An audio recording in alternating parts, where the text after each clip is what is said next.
اللهم صل على سيدنا محمد يا رب صل وسلم دائما أبدا على حبيبك. خوشی منانے والوں پر روک لگانے والوں کو روک لگائے گی. عید کا موقع تھا. حضور عید پڑھا کر صلی اللہ علیہ وسلم گھر پر تشریف لائے. ام المومنین حضرت عائشہ رضی اللہ تعالی عنہا اپنے بچپن کی وجہ سے اپنی سہیلیوں کے ساتھ کف بجا رہی تھی اور عید گا رہی تھی. روایت میں آتا ہے کہ حضرت ابو بکر نے انتہا ان کو ڈانٹا چھیڑتا تو حضور فرمایا نہیں آج خوشی کا دن، ان کو دف بھی بجا لینے دو اور ان کو گیت بھی گانے دو. گانا نہیں، گیت. وہ گیت گاتے گاتے جب ایک شہر پر پہنچی عورتیں جن میں عقیدے کے فساد کی طرف اشارہ ہو رہا تھا. اس شعر کا ایک مصرع ہے وَفِينَا نَبِيٌّ يَعْلَمُ مَا فِي غَدٍ، کہ ہمارے اندر ایک نبی ایسے بھی ہیں جن کو مستقبل کی بھی خبریں ہیں، جو جانتے ہیں کل کیا ہونے والا ہے. حضور نے فرمایا دعی ہذا، یہ مصرع کہنا اور یہ دعویٰ کرنا چھوڑ دو.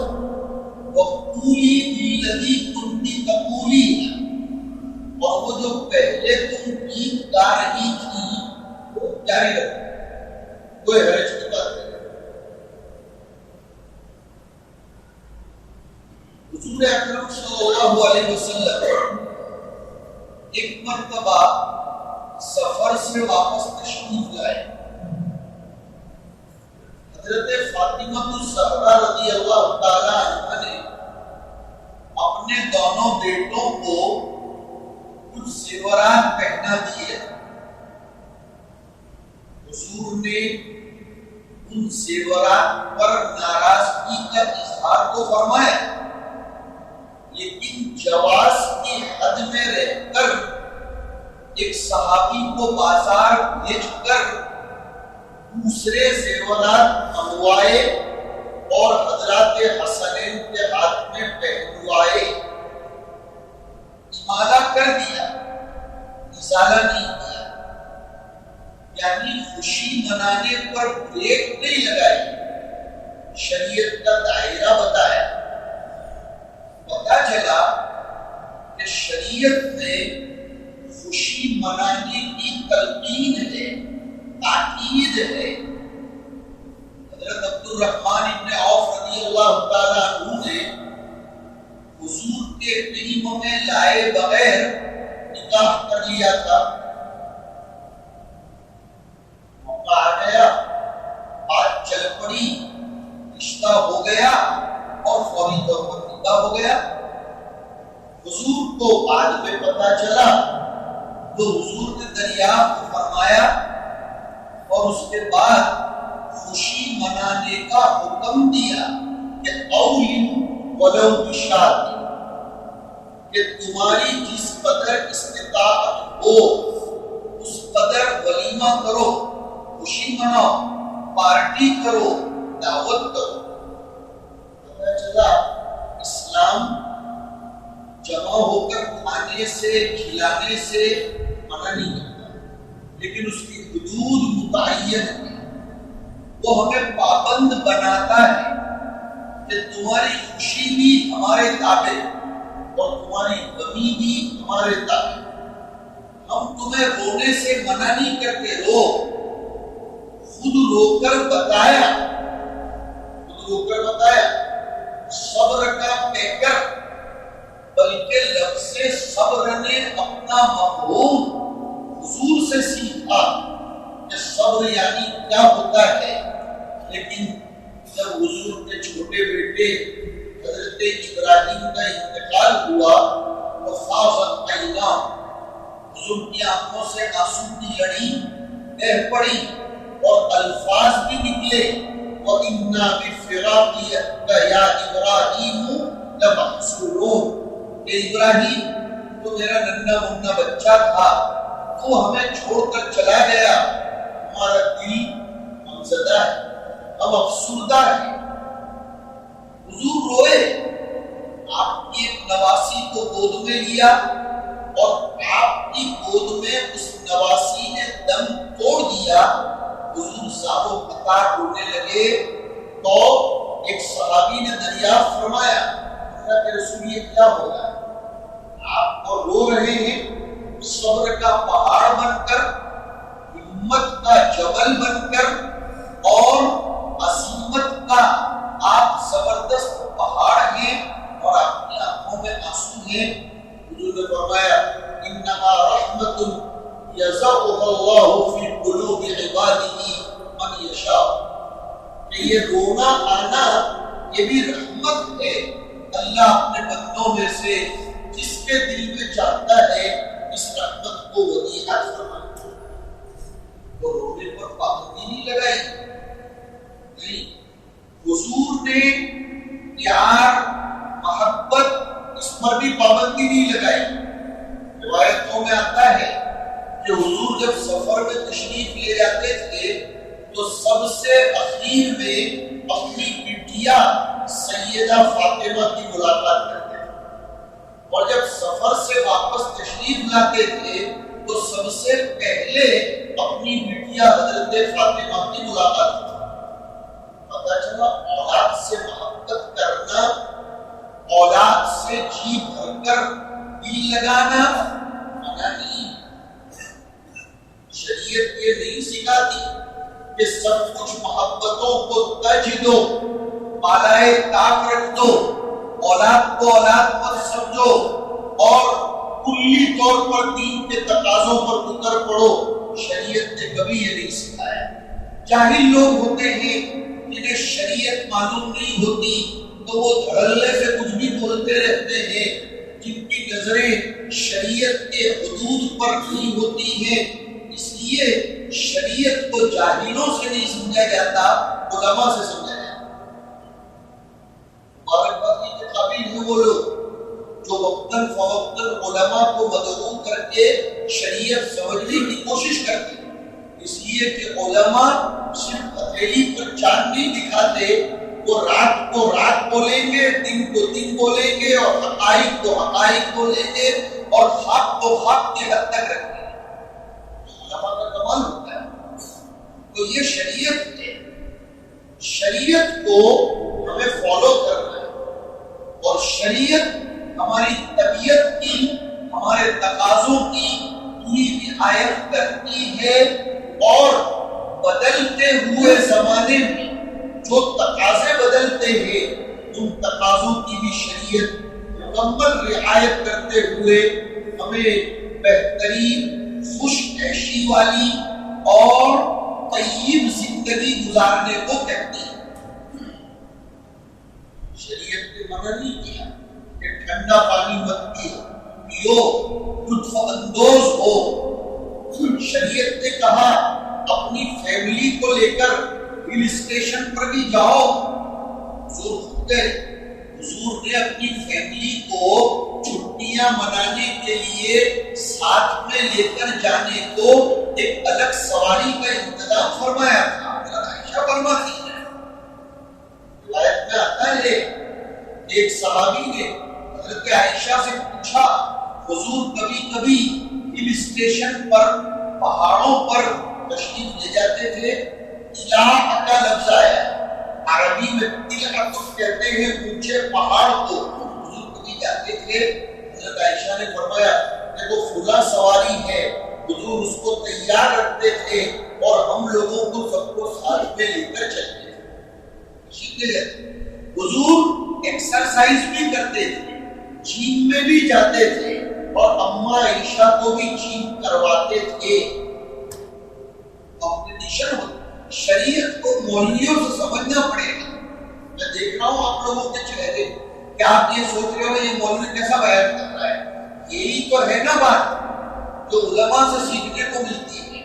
لہذا اسلام نے عورتوں کو ایکسرسائز کرنے سے, ان کو صبح میں واکنگ کے لیے لے کر نکلنے سے بالکل منع نہیں فرمایا ہے, لیکن حدود کہ مردوں کی جیم میں عورتیں نہ جائیں اور عورتوں کی جیم میں مرد نہ جائیں. شوہر اپنی بیوی کو لے کر جائے کوئی پابندی نہیں ہے. شوہر اپنی بیوی کو لے کر پارک میں چلنے کے لیے جائے, بلکہ حضور تو مقابلہ کرتے تھے اپنی بیوی حضرت عائشہ کے ساتھ. شریعت کو سمجھو. رات میں نکلتے تھے اور حضرت عائشہ سے فرماتے تھے میں عمر میں تجھ سے بڑا ہوں اور تو بھلے چھوٹی ہے, چلو اپن دونوں دوڑتے ہیں کون پہل کرتا ہے. ہمیشہ حضور پہل کرتے تھے, لیکن عمر کے آخری حصے میں حضور کا تھوڑا سا پیٹ بڑھ گیا تھا. حدیثوں میں آ رہا ہے وزن بڑھ گیا تھا. عمر کے آخری حصے میں ہوتا ہے, ہمارا بھی اب بڑھنے لگا ہے, تو عمر کے بڑھتے ہوئے یہ مسائل پیش آتے ہیں. تو ایک مرتبہ ایسا ہوا حضرت عائشہ نمبر لے گئی, حضور پیچھے رہ گئے, تو حضرت عائشہ نے حضور سے مذاق فرمایا کہ دیکھا آج تو میں نمبر لے گئی. حضور نے فرمایا اس میں کون سی نئی بات ہے, ہمیشہ میں آگے بڑھتا تھا, آج تم آگے بڑھ گئی. دل کا برابر صدابر معاملہ ہو گیا. یہ ہے شریعت. ہم نے شریعت کو خشک سمجھ رکھا ہے, جس کی وجہ سے ہماری عورتوں, بیویوں, بیٹیوں, بھابھیوں اور ہماری بچیوں کے ذہنوں میں یہ دھس گیا ہے کہ جتنا اسٹرکٹ دیندار ہمارا گھرانہ اتنا ہمارے لیے پابندیاں ضروری. اور پھر جب یہ ذہن بن جاتا ہے تو لاوا جب اٹھتا ہے تو اس کی آواز دلی کی پارلیمنٹ تک جاتی ہے, اور جناب پھر ہماری بیویوں اور بہنوں کو مسلم بہنیں کہنے لگے کہ ہمیں ہماری مسلم بہنوں کی فکر ہے. بھلے دوسری طرف ڈنگا ناچ کھیلا جاتا ہو, مارا جاتا ہو. وجہ یہ ہے کہ ہم نے جب اسلام کی صحیح ترجمانی نہیں کی تو وہ لوگ پھر ہماری طرف سے آواز اٹھاتے رہے. بہترین ترجمانی کی ہے. حضور نے اورلی بھی اور پریکٹیکلی بھی marriage life, social life, political life اور زندگی کے جتنے اسٹیپس اور سیکشنز اور شعبات حیات ہیں وہ سب جی کر بتائے. بلکہ بہت سے موقعوں پر حضور کی خود کی تمنا نہیں ہوتی تھی کہ میں یہ کروں, لیکن محدثین وہاں لکھتے ہیں تعلیم لامتی صلی اللہ علیہ وسلم کہ حضور اپنی امت کو سکھانے کے لیے ایسا سب فرماتے تھے. ایک مرتبہ حضرت عائشہ سے پوچھا گیا کہ حضور جب گھر میں تشریف لاتے تھے تو سب سے پہلا عمل کیا کرتے تھے؟ مصلی بچا کر نماز پڑھتے تھے. ارے وہ ہو گئی مسجد میں نماز, گھر میں گئے تو گھر والوں کا خیال کرو. حضرت عائشہ نے فرمایا حضور جب گھر میں تشریف لاتے تھے تو سب سے پہلے مسواک. ہم کیا سمجھتے ہیں کہ خالی وضو کرتے وقت مسواک کرنا چاہیے. یہ بخاری شریف کی روایت ہے جو میں سنا رہا ہوں. ہم کیا سمجھتے ہیں کہ جب اللہ سے بات کرنی ہو اسی وقت مسواک کرنا ہے, اور ادھر سرکار گھر میں جاتے تھے سب سے پہلے مسواک کرتے تھے. محدثین نے اور علماء نے لکھا کہ جیسے ہم یہ چاہتے ہیں کہ ہماری گھر میں انٹری ہو تو ہماری بیوی بنی سوری خوبصورت لگے اور ہماری نظریں ادھر ادھر نہ جائے, شریعت یہ چاہتی ہے کہ جب آپ گھر میں جائیں تو آپ بھی ایسے بن کر جاؤ جتنی ازدواجی زندگی, پیار, محبت, آپس کے تعلقات کی استواری سے گزرے گی, معاشرے میں سے سینہ اتنا جلدی ختم ہوگا. معاشرے میں سے بد نظری اتنی جلدی ختم ہوگی. اور یاد رکھو دو ٹوک بات کرتا ہوں پورے معاشرے کی مضبوطی کے لیے بہت کھل کر بات کروں. اولاد کی تربیت ہو، پولیٹیکل لائن ہو، مارکیٹ لائن ہو، سوشل لائف ہو، اسکول لائف ہو، مارکیٹ لائف ہو، بائنگ اینڈ سیلنگ لائف ہو، ساری لائف کے اندر میاں بیوی کے تعلقات گھریلو جتنے مضبوط ہوں گے، جتنے اچھے ہوں گے، زندگی گزارنے میں مزہ اتنا ہی آئے. حاجی ثناء اللہ پانی پتی رحمۃ اللہ علیہ نے لکھا ہے، وہاں لکھا انہوں نے، یہ آپ کو سنا دوں، پہلے پارے میں جادو کا بیان ہے. جادو آج کل بہت چل رہا ہے. اس میں لکھا ہے کہ اس زمانے میں حضرت سلیمان علیہ السلام کے زمانے میں جادو چلتا تھا، اور اس جادو میں سب سے زیادہ وہ لوگ جو جادو کرتے تھے فَيَتَعَلَّمُونَ مِنْهُمَا مَا يُفَرِّقُونَ بِهِ بَيْنَ الْمَرْءِ وَزَوْجِهِ. یہ خاص جادو ہوتا ہے جس سے میاں بیوی کے درمیان نفرت کا ماحول پیدا ہوتا ہے. مفسرین نے یفرقون به بین المرء وزوجه کی تفسیر میں لکھا بأن یبغض کل منهما الى الاخر، کہ ایک کو دوسرے کی نظر میں مبغوض بنایا جائے اور دوسرے کو پہلے کی نظر میں مقبول بنایا جائے. آج سماج کا 90% طبقہ ایسا ہے کہ اس کو ہوٹلوں پر بیٹھنے میں، دوستوں کے ساتھ بیٹھنے میں اور وغیرہ وغیرہ کے ساتھ بیٹھنے میں تو مزہ آتا ہے، دل نہیں لگتا تو گھر میں ہی نہیں لگتا. عام شکایت، گھر میں دل نہیں لگتا. گیا دو چار دن میں کھائے کیا کہ پھر کک ماری موٹر سائیکل کی. کہاں جا رہا ہے؟ دوستوں میں بیٹھنے جا رہا ہوں. دن بھر تو ایڑا دوستوں میں تھا، ابھی رات میں گھر پر آیا ہے، پھر کہا دوستوں میں جا رہا ہوں، تو سکون کھانا کو لایا کہے تو ہمارے دوست نے اپنے موبائل فون میں اپنی بیوی کا نمبر سیو کیا ہے سکون کھانا کے نام سے. ان کے قریب میں بیٹھا تھا، فون آیا تو اس پر لکھا ہوا ڈسپلے پر آیا سکون کھانا. میں نے کہا ماننا پڑے گا ہے تو اپنے طرف نے مولویت کا حق ادا کیا کہ اللہ تعالیٰ نے اس کو سکون بنایا ہے. اب ہمیں اپنی بیویوں میں سکون جو نہیں مل رہا، ہمیں اپنے گھروں میں جو سکون نہیں مل رہا ہے، اس کی وجہ تلاش کرنے کی ضرورت ہے. اس کی وجہ یہ ہے کہ ہمارے گھروں میں شیاطین بس گئے.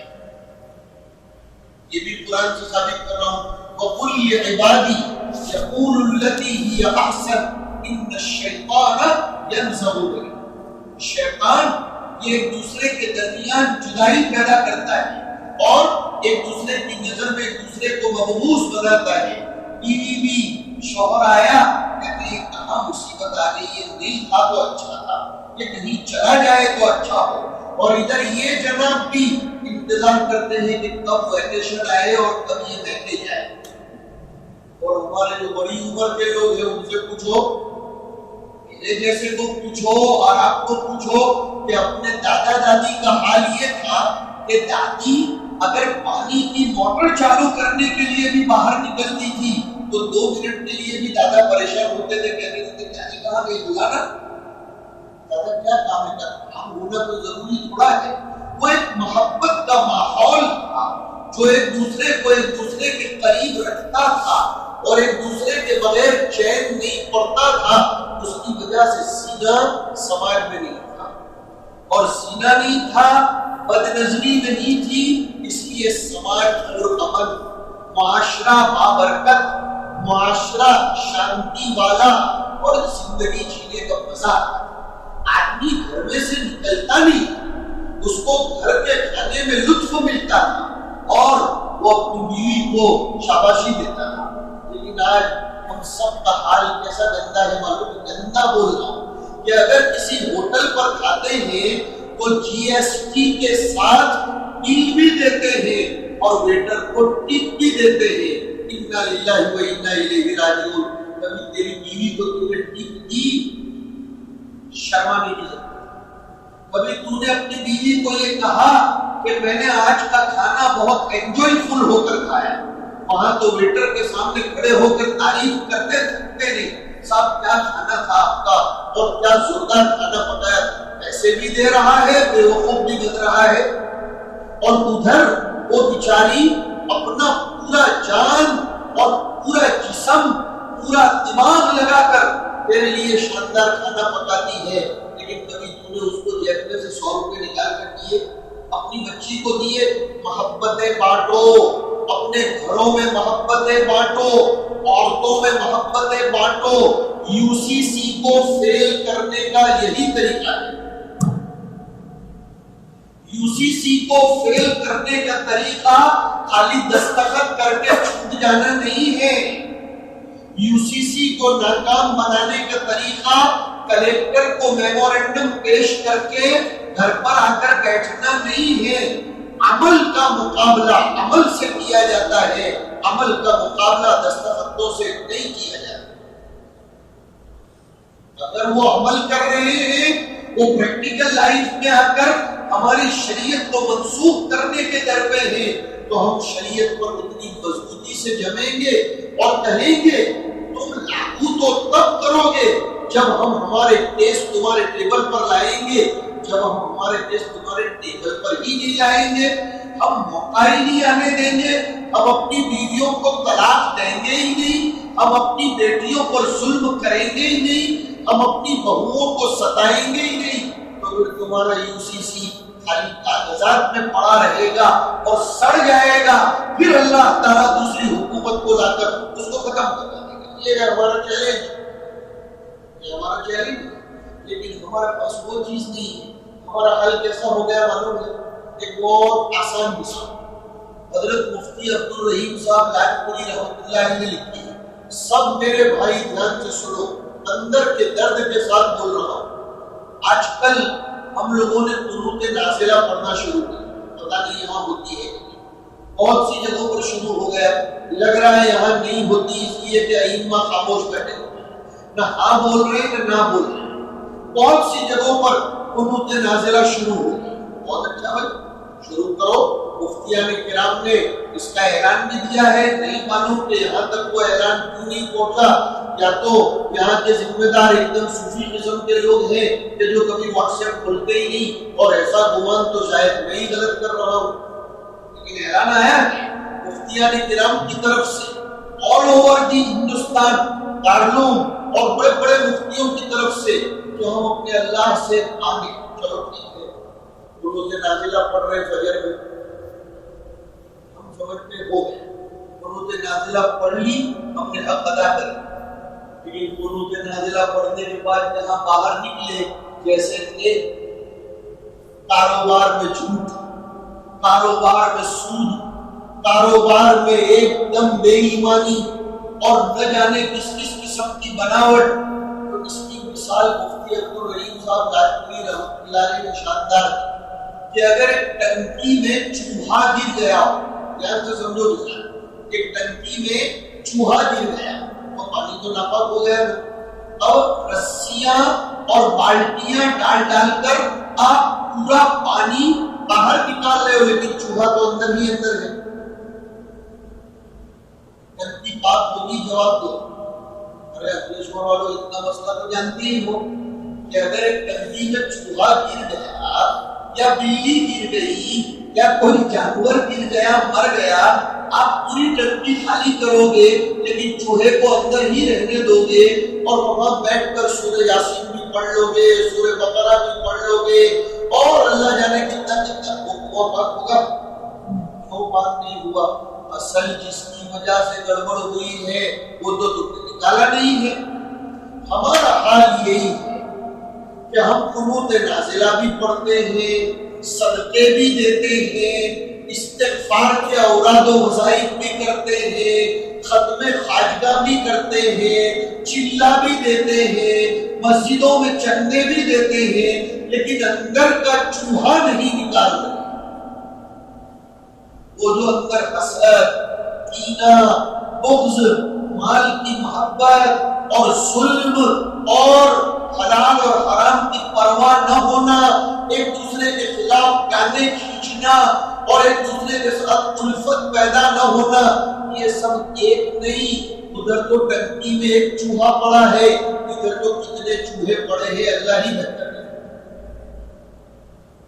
جب تک یہ چوہے نہیں نکلیں گے تو لا الہ الا اللہ کی ضربیں بھی کام نہیں آئیں گی۔ جب تک یہ اندر کے چوہے نہیں نکلیں گے تب تک تلاوتیں بھی کام نہیں آئیں گی۔ یہ تو ایسا ہے جیسے میں کل اپنے طلباء کو ایک مثال دے رہا تھا کہ کاغذ کے شیر کو چھوٹا بچہ بھی پڑھتا ہے نا، اور بسکٹ والے شیر کو چھوٹا بچہ بھی کھا لیتا ہے، پلاسٹک کے شیر کو چھوٹا بچہ بھی لات مار دیتا ہے، لیکن حقیقت کا شیر ہو تو 10 کلومیٹر دور سے بھی اگر خبر آ جائے، بھروچ سے خبر آ جائے کہ بھروچ کے ہائی وے پر شیر کھڑا ہے، تو بڑے بڑے شیر دل بھی گاڑیوں کو ڈائیورٹ کرنے نکل جائیں گے کہ شیر کا منہ دیکھنا بھی۔ یہ حال ہے، ہم لوگ کاغذ کے شیر، ہم پلاسٹک کے شیر ہیں، ہم بسکٹ کے شیر ہیں، لہذا ہماری قوم کے ساتھ ہر ایک لوگ کھیلتا چلا جا رہا ہے، ہر آدمی کھیلتا چلا جا رہا ہے، جس کو چاہے ہم کو لقمہ تر بنا رہا ہے، لیکن جس دن ہم حقیقت کے شیر بن جائیں گے تو ہم ہوں گے مدینہ میں اسراء و قیصر کے ایوانوں میں زلزلہ ہے اور وہ ہل جائیں گے۔ یہ ہے وَلَن يَجْعَلَ اللَّهُ لِلْكَافِرِينَ عَلَى الْمُؤْمِنِينَ سَبِيلًا کا مطلب اس پر اور بھی بہت سی باتیں مجھے کرنی تھی، لیکن میں نے دوسرے انداز میں آپ کے سامنے بات پیش کر دی۔ میرے بھائیوں، مضبوط مسلمان بنو، خالی ڈینگے مارنے والے، تبصرے کرنے والے۔ ہمارا ایک دوست بغداد کا ایک مرتبہ ہندوستان آیا، بغداد کا دوست آیا تھا، ہمارے ساتھ پڑھتا تھا وہاں مدینہ منورہ میں۔ ہم جب مدینہ میں پڑھتے تھے تو یہاں دوست آیا تھا، ہم کبھی کبھی ساتھ میں رہتے تھے تو وہ تھوڑی تھوڑی اردو بھی جانتا تھا کیونکہ ہمارے ساتھ رہتا تھا۔ 2-4 مرتبہ چائے کی دکانوں پر اس کے ساتھ چائے پینے کا اتفاق ہوا تو کہا کہ تمہارا ہندوستان عجیب ہے، ایک کپ چائے پینے کے موسم کے اندر 10 حکومتیں بناتے ہو تم لوگ اور 10 حکومتیں گراتے ہو، اور پھر جیسے تھے ویسے۔ بات اللہ جانے آپ لوگ سمجھے گے کہ چائے پیتے پیتے کتنی حکومتوں کو گرا بھی دیتے ہیں، مجھے لگتا ہے جیسے ابھی کر رہے ہیں، اور کتنی حکومتیں بنا بھی ڈالتے ہیں، اور بعد میں آنے کے بعد اپنے خود کے اوپر اپنی حکومت نہیں ہے۔ آدمی مسلمان کام کا نہیں ہے، کام کا مسلمان بننا ہے۔ اسپرچول پاور اپنے اندر پیدا کرنا ضروری ہے، اور اس کے لیے دل مضبوط کر کے سب سے پہلی شرط یہ ہے آپس میں اتفاق پیدا کرو، اتحاد پیدا کرو۔ کیسا اتفاق و اتحاد فرمایا؟ پیر کے انگوٹھے میں زخم ہو گیا تو دماغ کو سکون نہیں ملتا، حالانکہ وہ انگوٹھا ہے، وہ ہڈی کا بنا ہوا ہے اور دماغ تو خالص گوشت کا لوتھڑا ہے، لیکن وہ ایسا نہیں کہتا میری دنیا الگ ہے اس کی دنیا الگ ہے۔ ہاتھ کی انگلی میں درد ہو رہا ہے، پیر نہیں سوتا، آنکھ میں درد ہو رہا ہے، پیر کو تکلیف محسوس ہوتی ہے۔ ویسے ہی اگر دنیا کے کسی خطے میں کوئی مسلمان پریشان ہو، ہمیں چین کی نیند نہیں آنی چاہیے، تو وہ تو بہت دور کی بات ہے۔ دنیا ہم تو ایک ہی سماج کے لوگ، ایک ہی برادری کے لوگ، ایک ہی دیش میں سے آنے والے لوگ ساتھ میں رہتے ہیں، لیکن کوئی کسی کا اچھا نہیں دیکھ سکتا ہے، کوئی کسی کی ٹانگ کھینچ رہا ہے، کوئی کسی کے پیچھے پڑا ہوا ہے۔ ایسی قوم سے حکومت کرنے کی امید کہاں کی جا سکتی؟ ایسی قوم سے دنیا کی لیڈرشپ کرنے کی امید کہاں کی جا سکتی ہے؟ اور پھر بیٹھے بیٹھے شکایت یہ کرتے ہیں ہمارے لیڈر لوگ کیوں اٹھتے نہیں؟ تو ہم نے لیڈر مانا کس کو ہے کہ کوئی؟ مصیبت یہ ہے لیڈرشپ کا بحران نہیں ہے، تسلیم لیڈر کا بحران۔ تو بہت ہی ہمارے لیے رونے والے، کھڑے ہونے والے، لیکن نہ بیوی شوہر کو مان رہی ہے، نہ شوہر بیوی کو مان رہا ہے، نہ اولاد باپ کو مان رہا ہے اور نہ باپ اولاد کو مان رہی ہے، تو پھر کبھی کسی اس طرح کام نہیں چلتا ہے۔ میرے بھائیوں، اسلام میں ہمیں پرسکون زندگی گزارنا بتایا ہے۔ شریعت کے دائرے میں آ جاؤ، پریکٹیکل مسلمان بنو، صرف اورلی مسلمان نہیں۔ دیکھو کہ دنیا میں انقلاب کیسے برپا ہوتا ہے۔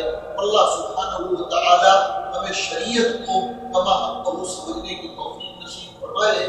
وصلی اللہ وسلم علی نبینا و مولانا